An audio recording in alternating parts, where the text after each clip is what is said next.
Hello and welcome to our YouTube channel जिसका नाम है Dev Disha Y T C D D. दोस्तों, स्वागत है आपका हमारे इस यूट्यूब चैनल पर जिसका नाम है Dev Disha Y T C D D. आज का जो वीडियो है वो कुछ विलंब से वीडियो अपलोड हो रहे हैं, लेकिन आज का जो वीडियो है वो जनवरी करंट अफेयर्स का है, उत्तराखंड का।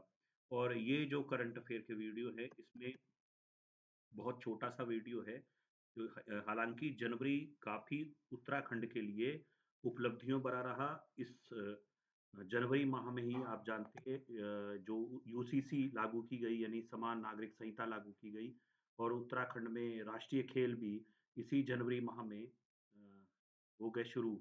लेकिन ये एक ऐसे टॉपिक है जिन पर हम बाद में डिस्कस करेंगे, अलग से सेपरेट वीडियो बनाएंगे।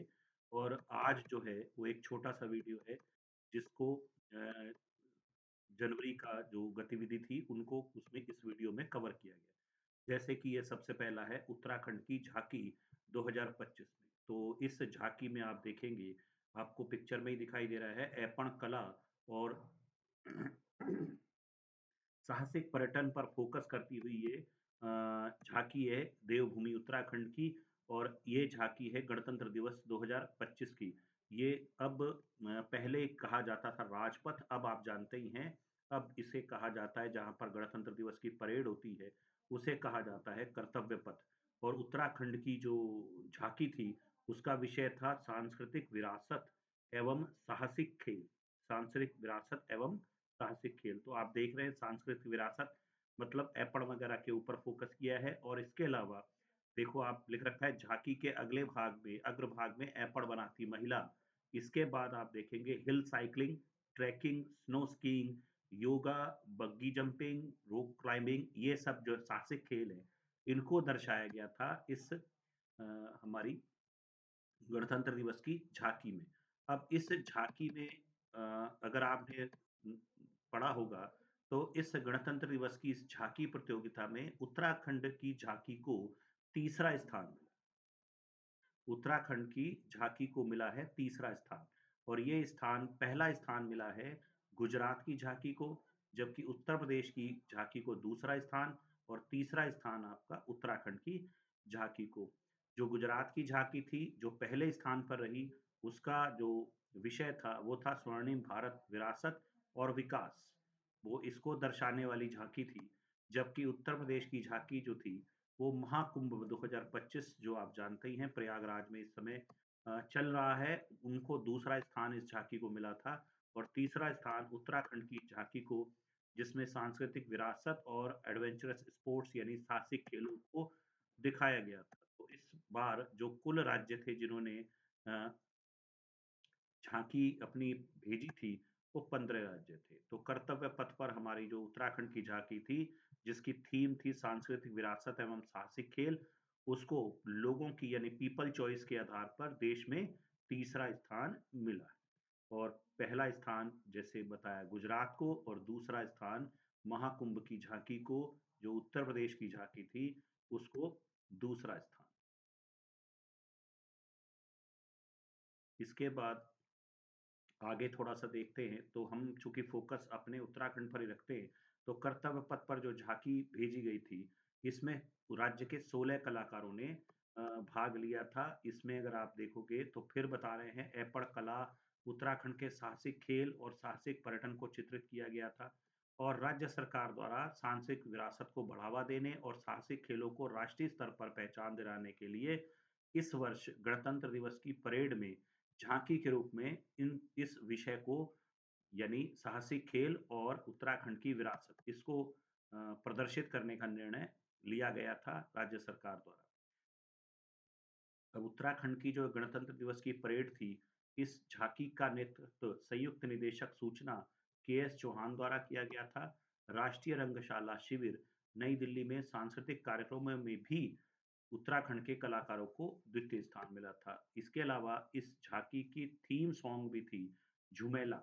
और झुमेलो गीत जो था वो जितेंद्र पवार ने लिखा, और गायक अभिनव चौहान ने इसे स्वर दिया था। और इसे जो संगीत दिया था वो अमित वी कपूर ने दिया था। यद्यपि इतने नीचे तक तो नहीं, लेकिन थीम सॉन्ग तो आपका पूछा ही जा सकता है। तो झांकी का जो थीम सॉन्ग था, वो झुमैलो था। इस गीत को लिखा था जितेंद्र पवार ने, गाया अभिनव चौहान ने और अमित कपूर ने इनको संगीत दे के तैयार किया था। तो ये गणतंत्र दिवस की झांकी पर हमारा एक छोटी-सी जानकारी थी। नेक्स्ट हम देखेंगे तो ये है पद्म पुरस्कार। तो उत्तराखंड के पद्म पुरस्कार हैं। उत्तरा भारत सरकार द्वारा पद्म पुरस्कार हर वर्ष दिए जाते हैं गणतंत्र दिवस के मौके पर। ये पुरस्कार पद्म विभूषण, पद्म भूषण और पद्मश्री के रूप में होते हैं। थोड़ा इस बार के हम देखेंगे कि क्या-क्या पुरस्कार किन-किन को और कितने पुरस्कार दिए। तो ये पुरस्कार विभिन्न विषयों पर दिए जाते हैं, जैसे कला हो गया, सामाजिक कार्य हो गया, सार्वजनिक मामले, विज्ञान और इंजीनियरिंग, व्यापार, उद्योग, चिकित्सा, स्वास्थ्य, शिक्षा, खेल, सिविल सेवा आदि। इन पुरस्कारों की घोषणा भारत के राष्ट्रपति महोदय द्वारा गणतंत्र दिवस की पूर्व संध्या पर की जाती है। ये जो पुरस्कार हैं, जैसा अभी मैंने बताया, 3 श्रेणियों में दिए जाते हैं: पद्म पुरस्कार, पद्म विभूषण, पद्म भूषण और पद्म श्री। अब ये जो 3 पुरस्कार हैं, ये हर वर्ष कितनी संख्या में दिए जाते हैं, फिर उनमें से कितने उत्तराखंड को मिले, ये सब प्रश्न बनते हैं। तो सर्वोच्च पुरस्कार जो होता है, वो पद्म विभूषण होता है। वो असाधारण व विशिष्ट सेवा के लिए, पद्म भूषण उच्च स्तर की विशिष्ट सेवा के लिए और पद्मश्री किसी भी क्षेत्र में विशिष्ट सेवा के लिए प्रदान किया जाता है। थोड़ा-सा और डिटेल इनको देख लेते हैं। पद्म विभूषण जो है वो भारत का दूसरा सबसे बड़ा नागरिक पुरस्कार है। आप जानते हैं भारत रत्न भारत का सबसे बड़ा नागरिक पुरस्कार है। पद्म विभूषण द्वितीय स्थान पर आता है और ये दिया जाता है असाधारण व विशिष्ट सेवा के लिए। असाधारण कोई भी भारत का नागरिक या विदेशी नागरिक भारत की असाधारण विशिष्ट सेवा करता है, तो उसे पद्म विभूषण प्रदान किया जाता है। ऐसे ही पद्म भूषण जो है, वो भारत का तीसरा सबसे बड़ा नागरिक पुरस्कार हो गया, यानी भारत रत्न, पद्म विभूषण और पद्म भूषण। पद्म भूषण जो होता है, वो उच्च कोटि की विशिष्ट सेवा के लिए प्रदान किया जाता है।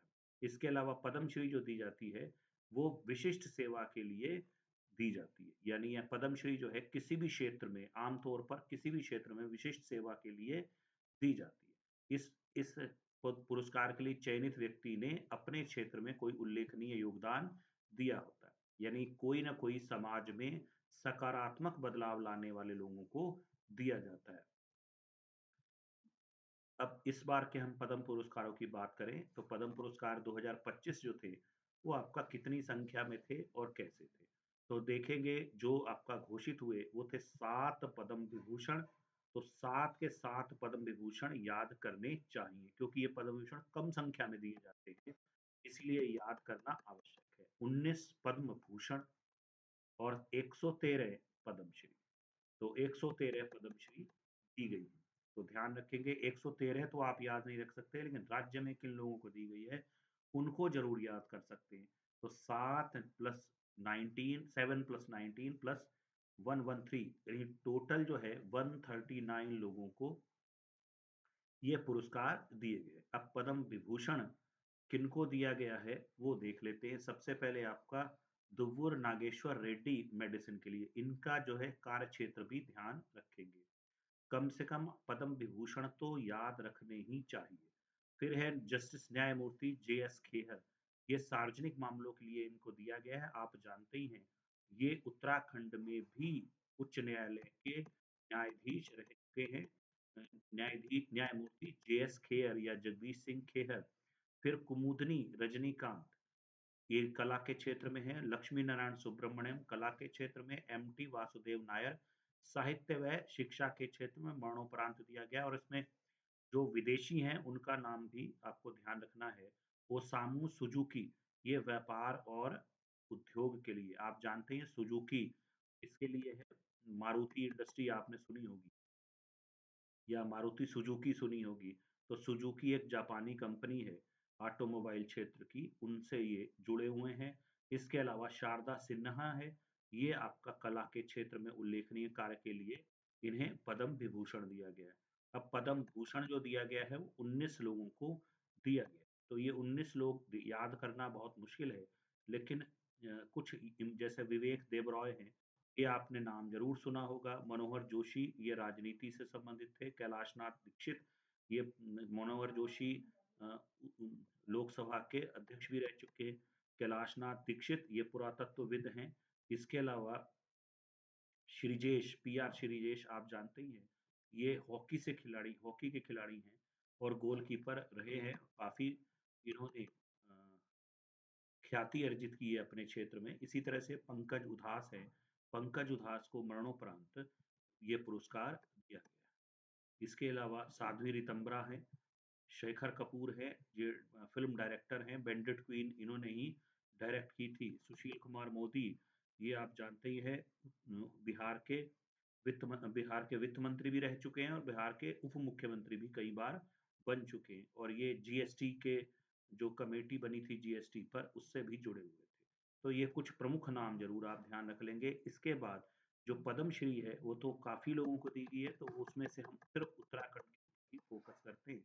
तो उत्तराखंड की राधा बहन जो है, इनको और इसके अलावा ह्यू एंड कॉलिन गैस्टर, इनको जो है मरणोपरांत जो ये मरणोपरांत हैं, ये अभी जीवित हैं। तो इनको 2 लोगों को पद्मश्री प्रदान की गई। तो थोड़ा इनके बारे में परिचय होना ज़रूरी है। तो ये आपको दिख रही हैं राधा बहन। राधा बहन आपने ज़रूर परीक्षा वाणी या अन्य बुक किताबों में आपने इनका नाम पढ़ा था। राधा बहन अल्मोड़ा ज़िले से रिलेटेड हैं और ये आपका कौसानी में निवास करती हैं और इन्होंने अपना पूरा जीवन बालिका शिक्षा को समर्पित कर दिया। इसके अलावा उन्होंने भूदान आंदोलन जो विनोबा भावे जी द्वारा शुरू किया गया था, उससे भी जुड़ी रहीं। बालिका शिक्षा, पर्यावरण संरक्षण, जल, जंगल, जमीन, ग्राम स्वराज, शराब आंदोलन, युवा महिला सशक्तिकरण में सर्वाधिक आंदोलन में बढ़ चढ़कर उन्होंने हिस्सा दिया लिया था। और अगर आपने सुना होगा एक सरला बहन, इनका वास्तविक नाम भी पूछा जाता है। आपने कई बार उत्तराखंड पीसीएस में एक प्रश्न देखा होगा या अन्य एग्जाम में देखा होगा। तो ये उनकी अनुयायी थी। ये राष्ट्रपिता महात्मा गांधी की शिष्या जो थी सरला बहन, इनकी अनुयायी थी आपका हमारी ये। इसके बाद 1975 में सरला बहन के 75वें जन्म दिवस पर इन्होंने पद यात्रा भी शुरू की थी और इस तरह से बहुत सारे गांवों में पद यात्रा करी और कृषि के लिए प्रेरित किया, खनन के विरुद्ध आवाज उठाई। 2006 से 2010 तक नदियों का नदियों में नदी जो हाइड्रो पावर परियोजना है उनका जो है विरोध किया और इस तरह से ये हमारी जो राधा बहन है उनको इन कामों के लिए पद्मश्री इस वर्ष प्रदान की गई। अब दूसरी जो उत्तराखंड की प्रमुख हस्ती हैं जिन्हें ये प्रदान किया गया है, ये हैं ह्यून कॉलगेंजर। ये आपका जो है यात्रा लेखक के रूप में माने जाते हैं, अंग्रेजी के यात्रा लेखक। आजकल जैसे यूट्यूब पे लोग बना देते ऐसे पहले लिखते थे, तो इन्होंने यात्रा वृतांत लिखे थे। ये है एक साहित्यकार, मसूरी के रहने वाले हैं, ह्यू कॉलिन गेंजर। और ह्यू जो है वो भारतीय नौसेना के रिटायर अधिकारी हैं और इन्होंने कॉलिन गेंजर के साथ जो इनकी पत्नी थी कई यात्राएं की। ह्यू जो है वो 94 साल के हैं, लेकिन कॉलिन गेंजर जो है वो 2024 में ही नवंबर माह में इस दुनिया से विदाई ले चुकी हैं। उनका निधन 90 साल की आयु में हुआ था, तो इनको संयुक्त रूप से एक तरह से पद्मश्री प्रदान की गई है। इन्होंने अपनी जो एक सीरीज थी looking beyond with Hugh and Colin Gantzer भी शुरू किया था।